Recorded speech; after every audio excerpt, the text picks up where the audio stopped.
Allez, salut les amis, c'est parti pour la matinale du vendredi. Il est 9 h, fraîchement levé. On commence directement par notre ami Bitcoin sur le daily. C'est moi dézoomé. Hop.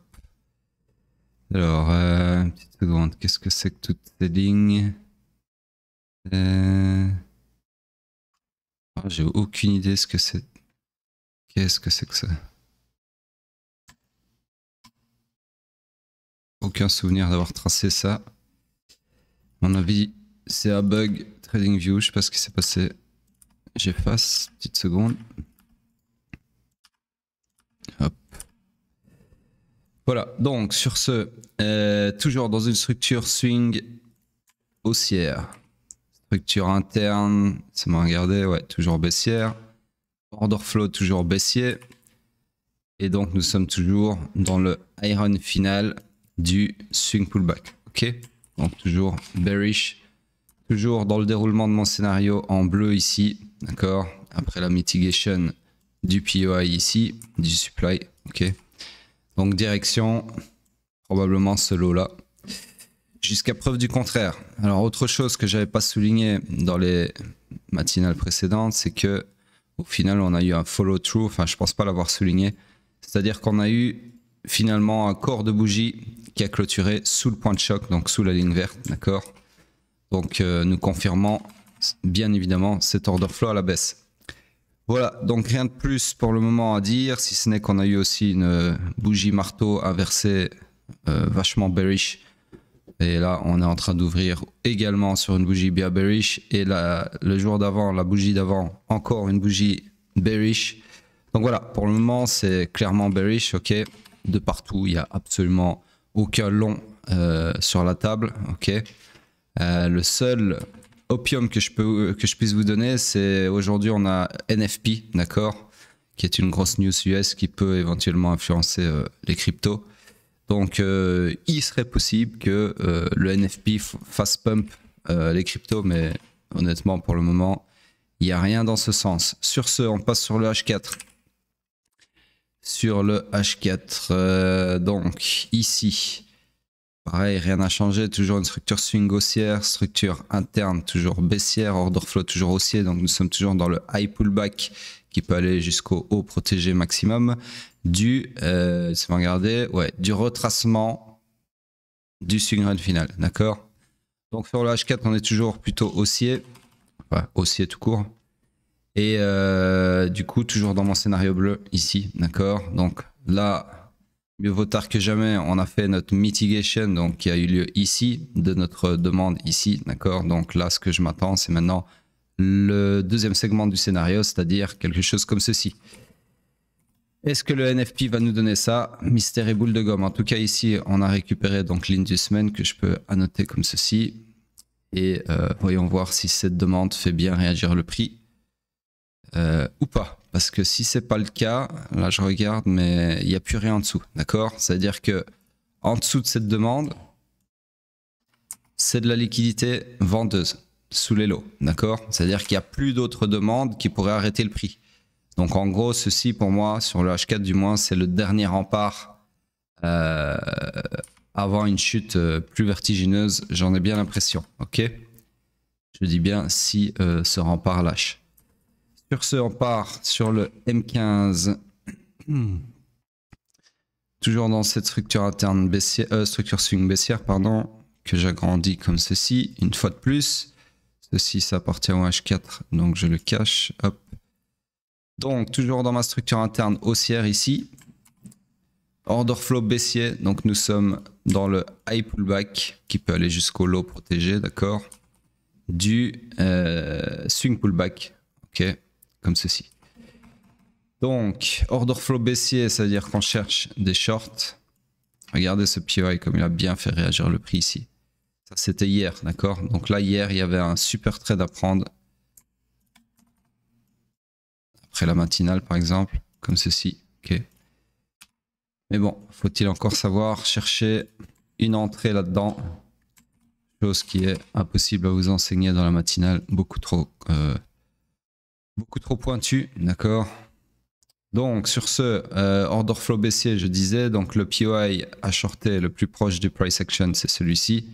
Donc là, éventuellement, vous pourriez chercher un short comme ceci vers le bas de la session asiatique qui n'a pas encore été purgée, tandis que le haut l'a été ici, d'accord? Donc, c'est tout pour Bitcoin, rien de plus à dire pour le moment.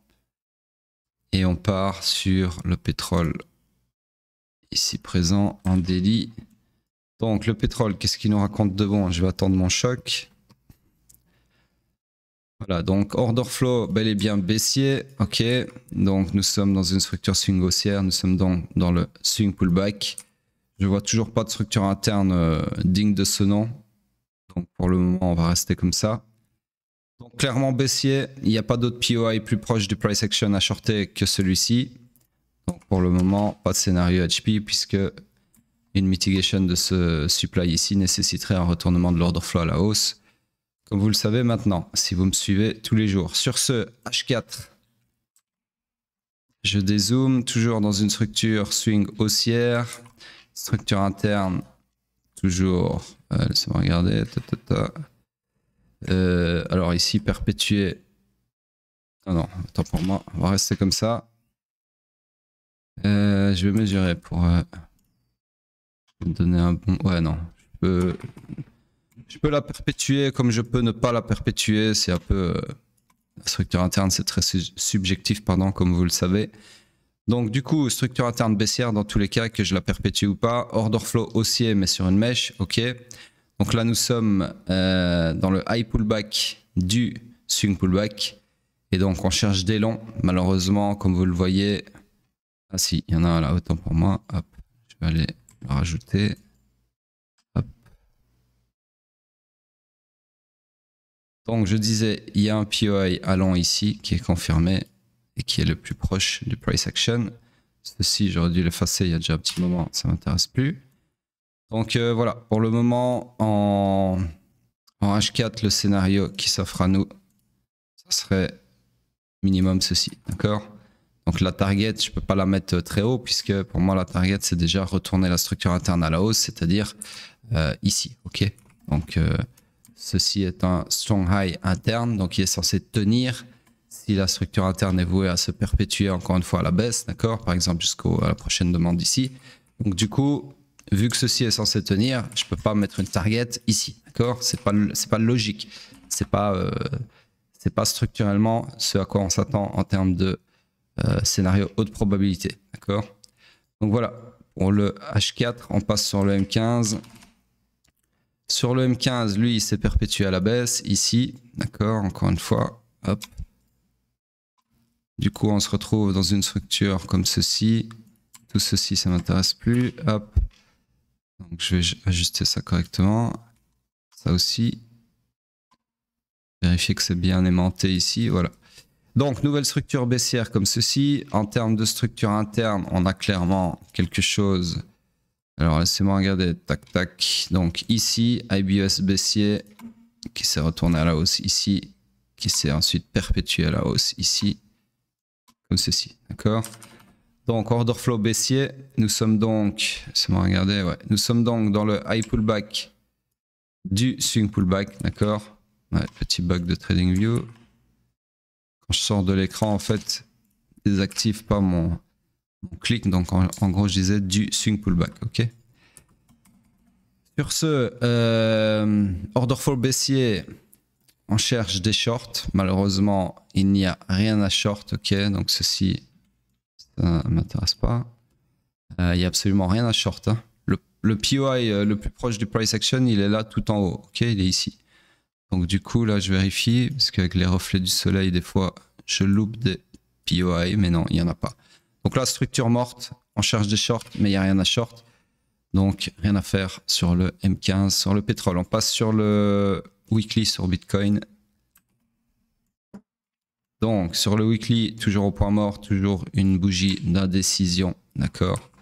Toujours le POI ici de la dernière chance qui est en train de tenir, qui a bien renvoyé le prix lorsqu'il a été mitigated. Mais là, depuis, on a une belle revente aussi, donc c'est vraiment... 50-50 en termes de price action pure. Et en plus de ça, ça fait suite à un liquidity grab. Donc, qui est censé, si c'est bien un liquidity grab, alimenter un mouvement à la baisse. Donc, à voir. pour le moment, on est par défaut, je dis bien par défaut, structurellement toujours bullish sur la structure et sur l'order flow. Mais en termes de price action, on a un graphe de liquidité, de la liquidité acheteuse, et on a un price action qui s'ensuit, qui est assez bearish pour le moment. Slash indécis, d'accord. Donc voilà, rien de plus à dire pour le moment. C'est tout ce que je peux vous dire sur le weekly. Je ne vais pas vous vendre du rêve, je ne vais pas tirer une sonnette d'alarme alors qu'il n'y a aucun des deux. Ok, pour le moment, c'est vraiment pas plus que ce que je viens de vous énoncer. Donc, il faudra faire avec. Sur ce, pourquoi je dis Ethereum, dominance. Hop. Malheureusement, la dominance reprend du poil de la bête. Elle s'est rehissée au-dessus de notre point de choc. D'accord, donc il reste 2 jours et 16 heures avant la clôture. Espérons vraiment que le NFP fasse son petit effet. Ça serait vraiment pas mal d'avoir une réaction sur les cryptos parce que là, il ne se passe pas grand-chose. Sur ce, c'est tout pour moi et je vous dis à plus tard.